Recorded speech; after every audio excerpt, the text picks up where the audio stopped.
ya perwi, frio. Trenti, frio.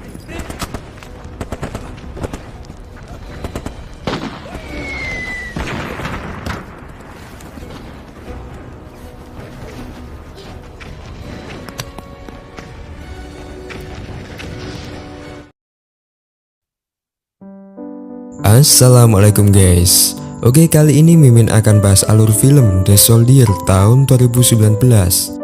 Film dari Rusia ini menceritakan kisah nyata seorang prajurit termuda dari koloni Uni Soviet pada saat Perang Dunia Kedua. Anak ini masih berusia 6 tahun dan pada usia itu ia sudah diberi penghargaan dari para tentara Soviet. Oke, bagaimana anak ini kok bisa jadi tentara? Oke, gak usah lama-lama, langsung saja genjot ke plotnya.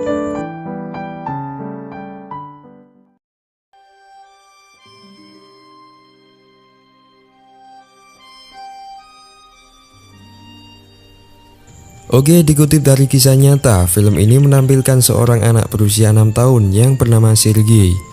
Anak ini tinggal bersama ibu dan kakaknya yang masih berusia 10 tahun di desa Green, Rusia.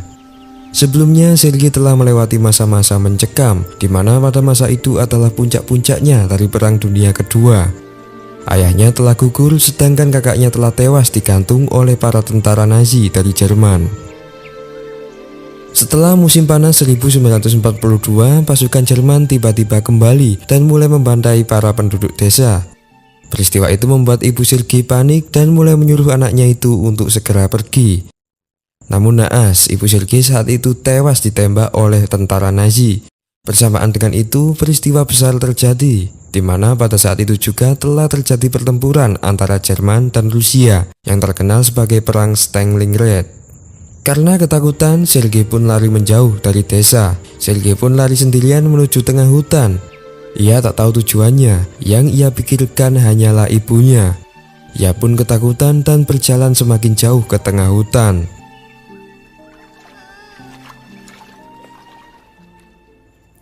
Seharian Sergei berkeliling dan akhirnya ia menemukan sungai. Setelah ia meminum sedikit air, Sergei tiba-tiba melihat para tentara Jerman.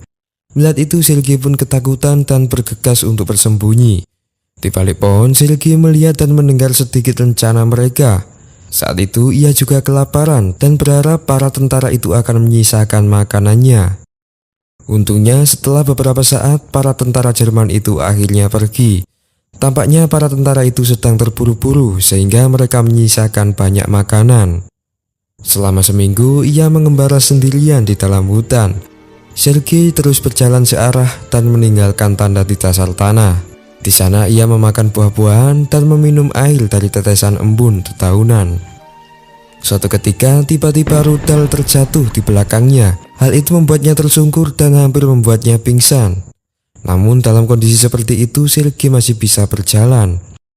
Ia mendengar burung-burung yang berterbangan. Hal itu menunjukkan bahwa ada seseorang yang melintasi hutan saat itu. Sergei pun menjauh dan bersembunyi. Sergei bermimpi ibu dan kakaknya yang saat itu masih hidup dengan tenang. Sergei pun terbangun namun tubuhnya melemas karena kurangnya minuman. Pada saat itu juga hujan pun turun. Hal itu sedikit membuat Sergei lega dan kemudian ia meminum air hujan itu. Namun hal itu masih kurang cukup untuk memulihkan kondisinya saat ini. Namun setelah hujan turun, Sergei ditemukan oleh para tentara Rusia yang saat itu sedang berpatroli. Ia ditemukan oleh seorang mayor yang bernama Mikhail. Pada saat itu para pasukan pun merawatnya karena mengetahui bahwa Sergei adalah korban pembantaian oleh para tentara Jerman. Sergei pun dibawa ke Stalingrad untuk dirawat. Di sana merupakan kamp para tentara Soviet untuk menjaga daerahnya dari penyerangan tentara Jerman.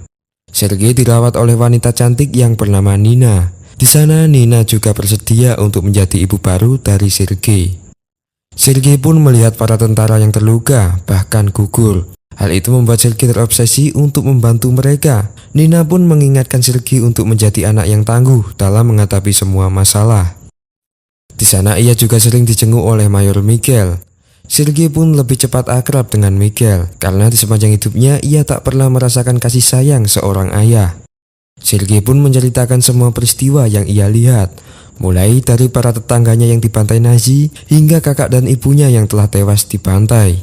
Hal itu membuat Michael terharu mendengarnya. Michael pun menunjukkan sebuah pistol terbaiknya kepada Sergei. Hal itu dilakukan Michael untuk mengembalikan semangat bocah 6 tahun itu. Sementara itu, Nina sebenarnya memendam rasa cinta kepada Michael. Namun, tampaknya Michael adalah pria yang selalu menyembunyikan perasaannya. Nina selalu memperhatikan Michael, namun Michael selalu membalasnya dengan kesombongan. Ya, intinya Michael adalah orang yang sok jual mahal. Nina sebenarnya hanya ingin membuat Michael ceria, karena sejak kecil Nina selalu melihat Michael yang tampak sedih. Namun upayanya itu selalu dicampakkan oleh Michael. Di sana Sergei selalu diajarkan seluk-beluk dalam peperangan. Beberapa prajurit juga selalu mengajarkannya cara menggunakan peralatan tempur. Hal itu membuat semangat Sergei semakin tinggi. Keesokan harinya para tentara Jerman datang kembali dan kemudian menyerang mereka. Namun kekuatan pertahanan mereka memukul mundur para koloni Jerman itu. Disinilah titik awal puncak perang Stalingrad. Michael teringat dengan Sergei dan kemudian kembali menjenguknya. Di sana Michael mulai iba melihat Sergei. Jauh sebelumnya Sergei juga sudah menganggap Michael seperti ayahnya sendiri. Pada saat itu juga Michael langsung bersedia untuk mengadopsi Sergei. Michael juga memberikan hadiah untuk Sergei, yaitu sebuah seragam tentara. Tampaknya Sergei sangat menyukai pakaian itu. Namun beberapa saat pasukan musuh tiba-tiba menyerang camp secara tak terduga, hingga akhirnya membuat para tentara banyak yang gugur. Di sana Sergei pun panik melihat para tentara yang terluka itu. Salah satu perawat mengingatkan Sergei agar ia bisa menjaga dirinya sendiri dan selalu menolong siapapun yang membutuhkan bantuan. Perkataan itu membuat Sergei bangkit dan mulai membantu para tentara yang terluka itu. Ia juga membantu membacakan surat yang dibawa oleh salah satu tentara yang terluka pada bagian matanya. Setelah peristiwa itu, Michael mengajaknya untuk jalan-jalan. Namun saat itu mereka melihat bahwa pusat telekomunikasi mereka telah hancur akibat ledakan. Hal itu membuat mereka tidak bisa berkomunikasi dari jarak jauh. Melihat itu, Sergei langsung menawarkan dirinya untuk menjadi pengantar surat atau pesan. Melihat semangat Sergei, Michael pun merestuinya. Tugas tersebut membuat Sergei semakin gembira. Para tentara lainnya juga heran melihatnya. Sergei pun langsung membagikan surat yang berisi perintah dari Mayor Michael.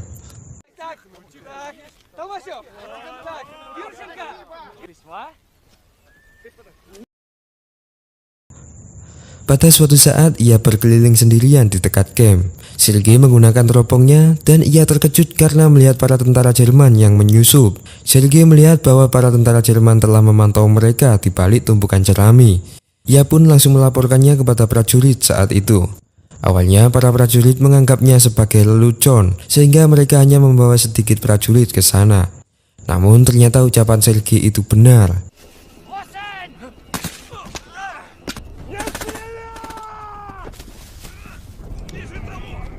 Pada akhirnya mereka berhasil melumpuhkan beberapa mata-mata Jerman itu dan Sergei pun berhasil mengamankan sebuah monitor.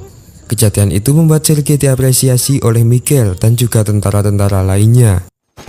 Pada esoknya tentara Jerman kembali menyerang mereka dengan pasukan yang lebih banyak. Guncangan dari ledakan itu membuat Sergei sedikit terhambat dalam mengirim surat-suratnya. Salah satu prajurit memperingatkannya bahwa ini adalah situasi yang berbahaya untuk Sergei. Maka dari itu ia menyuruh Sergei untuk segera kembali. Di tengah ia kembali, Sergei bertemu salah satu prajurit yang sedang sekarat. Prajurit itu berpesan bahwa dirinya harus bisa menyambung kabel telekomunikasi darurat yang sebelumnya telah terputus. Karena hal itu membuat para prajurit kesulitan untuk berkomunikasi dengan komandan. Mendengar itu, Sergei pun nekat untuk menyambung kabel itu yang telah terputus itu. Pada akhirnya komunikasi pun terhubung berkat perjuangan Sergei. Esoknya para prajurit pun melakukan patroli untuk melihat kondisi rakyat. Di sana Sergei juga bertemu teman barunya. Michael juga menempatkan Sergei di posisi yang istimewa. Namun di saat perjalanan kembali ke camp, tiba-tiba mereka kembali dibom oleh tentara Jerman. Namun untungnya Michael dan Sergei berhasil selamat. Michael melihat kondisi desa yang telah porak-poranda. Ia merasa bahwa keadaan akan semakin memburuk, mengingat para tentara Jerman adalah pasukan yang keras kepala dan juga kejam. Malam harinya Michael pun mengajak Sergei untuk berbincang-bincang berdua. Di sana Michael mengatakan bahwa rintangan akan semakin sulit dan Sergei pun harus tangguh menghadapinya. Namun belum selesai mereka berbicara, tiba-tiba musuh kembali menyerang. Bom pun diluncurkan secara bertubi-tubi, sampai akhirnya membuat Mayor Miguel terhempas dan kemudian tertimpa oleh gelondongan kayu. Saat itu hanya Sergei lah yang menyadarinya. Ia berusaha memindahkan gelondongan itu, namun karena tak mampu, ia melaporkannya kepada beberapa prajurit.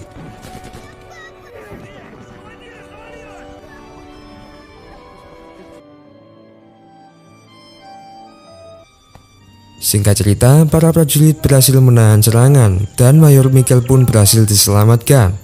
Sergei pun diberi penghargaan karena aksi heroiknya itu. Namun sementara itu Sergei pun juga sedih karena melihat ayahnya yang telah terluka parah. Namun untungnya peristiwa itu adalah akhir dari peperangan setelah para prajurit mengkonfirmasi bahwa para tentara Jerman telah mundur dari Stalingrad. Mereka pun kembali dengan kondisi wilayah yang aman dari tentara Jerman. Sergei pun dibawa oleh mereka sampai ia tumbuh dewasa. Герой мировых войн, и было небо, зеленая трава. Едва, и было небо